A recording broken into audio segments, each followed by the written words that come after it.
Ladies and gentlemen, if you will, please stand as we welcome to the stage our keynote speakers. And again, your founder and an executive director of Women of Hope, Kenny and Elizabeth Barnes. If you will, stand and welcome them to the stage.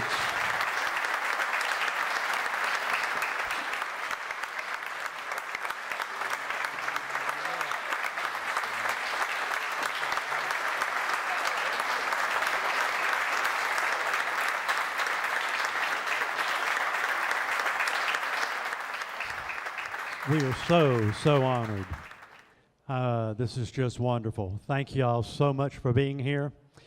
We are extremely honored to have our guests and our sponsors to help us celebrate many great accomplishments of the Women of Hope organization. And we invite you to enjoy the fellowship as we help to raise awareness to this organization that is founded upon the mission that we have worked so hard to achieve through your sponsorship. It is with our daughter's cancer journey and treatment that we chose to do our best through a difficult time for us to try to help someone else that has been diagnosed with cancer.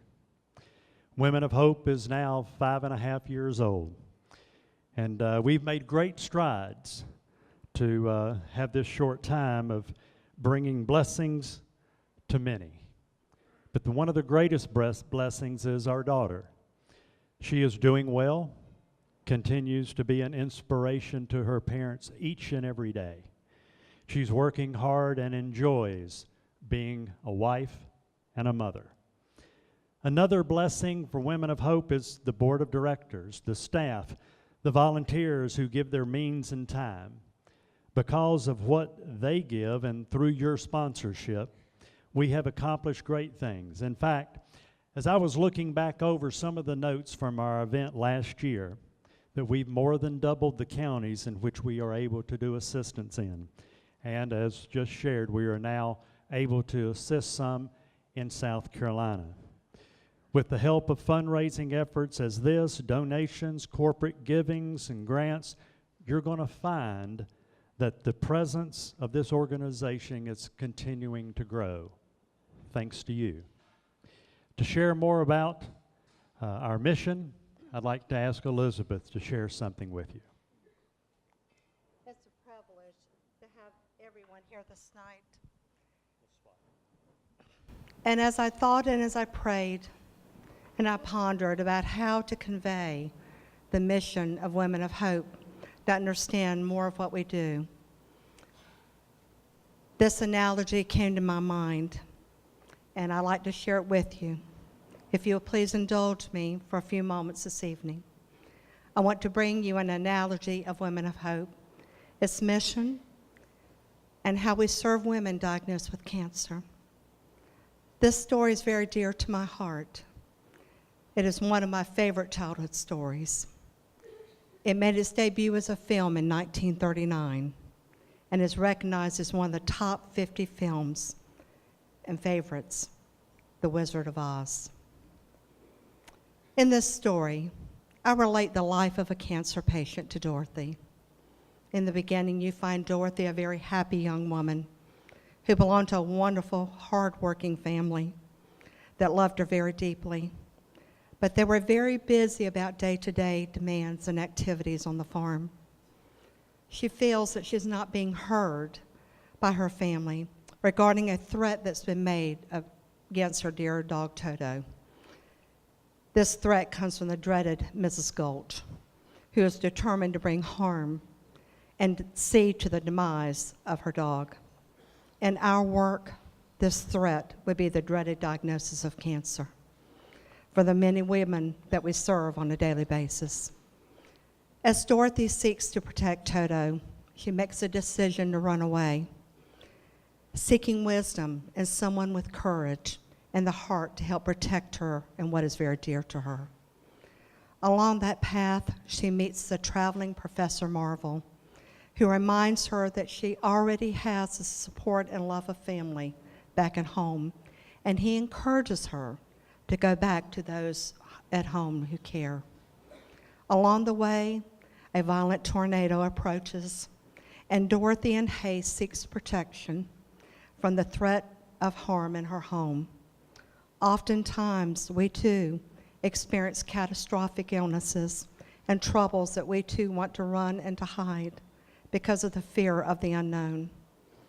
When a woman has been diagnosed with cancer, she finds it difficult to express her feelings in a way that her family and her friends will understand. This is because she's always been the caregiver of the home. She's always been the one that her friends could come to and trust. But now who's going to be her support through this difficult time in her life? As Dorothy soon found her world turning upside down, spiraling around and around, she realizes that the house has landed in a place that is foreign to her. For Dorothy, it is Munchkin land. For the patient, it is the infusion room. Slowly, Dorothy steps out of the house to find a place that is silent, and then she begins to hear voices. She begins to hear them, and the people slowly begin in an effort to praise her. Still very confused, she thinks, where am I? And how do I return to the way things were? She begins to realize that these strangers are people that she can trust to help her to start making her way back home. They told her that she would need to seek the one person who can make her heart's desire come true, the great and mighty Oz of Emerald City. Then they placed the beautiful ruby red shoes on her feet that would protect her along the way, and began encouraging her as she made her first step on the yellow brick road. This is where Women of Hope steps in for the patient. We come alongside in the same way to assist and encourage our patients as she faces her cancer treatment and its effects. As Dorothy began her journey, her support came together while traveling down the yellow brick road. The scarecrow joined her seeking a brain, the cowardly lion for courage, and last but not least, the Tin Man for heart. Even though each one had their own wishes, they provided support and encouragement for one another. It is a mission of Women of Hope to provide these same virtues, wisdom, courage, and sharing our heart of compassion for each one of them. You know, oftentimes fear is like the dreaded wicked witch, and the cancer treatment can take its toll also. Through the pain and the suffering, one may want to give up at times.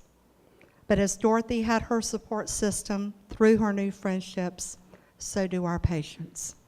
We constantly stay in touch to encourage and assist them and their families. Now, finally they've arrived at Emerald City. And although it is joyous, regrettably they learn that they have to defeat the wicked witch so that she can return home.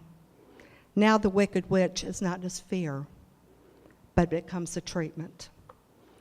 As our women endure the suffering to complete their chemotherapy and radiation treatments, possibly even surgery, they are surviving the same reality. At the end of their treatment, they have done all that they can to destroy the cancer cells that have invaded their bodies. We all have to face enemies in our lives. In Dorothy's case, it was the witch, and in our world, it's cancer. When Dorothy and her friends defeat the witch and return back to the great mighty Oz, he begins to explain to each one that the fulfillment of their wishes was within them all the time. They just had to be encouraged to look within themselves to find what they were seeking all along. It is necessary for patients to take ownership of their cancer diagnosis in order to conquer it. They can click their ruby red heels and begin striving to live life surrounded by those who love them and support the future that is before them, whatever that may be. We want you to know that we not only click our heels, but we applaud all of you who have faced your own Wizard of Oz story. Or maybe you are on your own yellow brick road journey now, and hopefully you will allow Women of Hope to be there and join you. For Dorothy, her heart's desire became a reality as she awoke to find herself back at home among those that she loved and were so dear to her. For our patients, they too can find happiness that they have completed this nightmare of a journey, and that they too can leave this experience behind them and seek closure. In a story or a movie, you will always see the words, "the end." However, for Women of Hope, you will always see the words, "the beginning." Because each day our telephone rings, and we have the wonderful privilege of saying we are here for you. Always keeping hope at the forefront for those who are getting ready to embark upon their own journey. We hope you will join us to show your support for these very courageous ladies and their families. Together we can provide a very strong community strength that can conquer the dreaded cancer diagnosis. Now I would like for my husband Kenny to pull back the curtain tonight and reveal to you what lies ahead within our organization for this coming year. Thank you. Beautiful. Well, I'm sure that there have been those in your life that have impacted you, whether it's yourself, a loved one, or a friend, that you can relate to this story. But first, let me promise you, this story had nothing to do with the name of the band that is going to be blessing us tonight for our music. Let me share this. As you look at the Women of Hope logo, maybe you've seen this over the years, you've noticed that it reads at the bottom of it, a nonprofit organization of Hope Abounds Incorporated. Well, who is Hope Abounds? We started this organization to work with the woman and her family. We knew that it would be more. The organization Hope Abounds is the 501c3 in which we operate. We've been very pleased and wanting to share with you the news tonight that Hope Abounds will continue the great work that Women of Hope is continuing to do in our community. But beginning in 2016, we will also be supporting children. Children with any catastrophic illness like cancer. It is because of the support of businesses and individuals like you that we have another hope of beacon of light to shine on this needed community. Now here's just a few of the highlights for 2016. In 2016, we will challenge families to look at their family tree, the study of genetics. We are launching this program in the colleges and high schools in our area first. Examples of this program is entitled Stepping into Your Genes, and the genes is with a G. This is first started with Miss Wilmington Paxton Webster that worked so hard to bring this program with Myriad Genetic Laboratories and has already brought this to her UNCW campus. It also is the high school senior project of Miss Mary Kate Battle and the platform of high school junior Isabella Gaines. In 2016, Hope Abounds will be getting education and encouragement to the counties in which we assist through streaming video programs.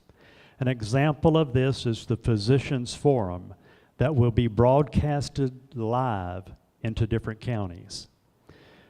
The Woman in the Mirror and the one-to-one mentoring programs will be greatly expounded upon in 2016.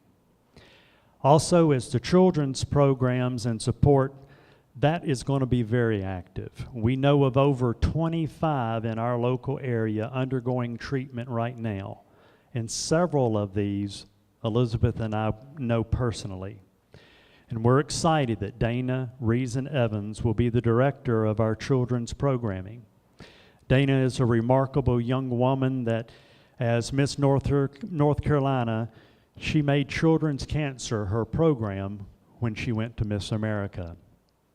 And she also wrote a bill that was passed, and I believe it's this way, through the United States House that assisted children with cancer at the Duke Children's Hospital and Health Center. A much stronger presence of a much stronger presence of Hope Abound will be presented in the media and with the new websites in support of women and children. We're proud of our education support programs and the financial assistance that we are able to offer families because of your assistance. These comments are just a few of the wonderful efforts of our board and volunteers. Speaking of that, volunteers, if you feel that you would like to be more involved in these programs, please contact us. As we grow, we know we need you. You know, in the book of Hebrews, it talks about running the race, that running of the race of life. And I believe it's in chapter 12, verse 12. It's talking about that as we're running and our arms are strong, we get tired and our arms fall and our knees, they ache. But he tells us to go on and stay on that straight path, and he says, and be healed. The writer also said that we are not to run that race alone. He's always going to be there with us.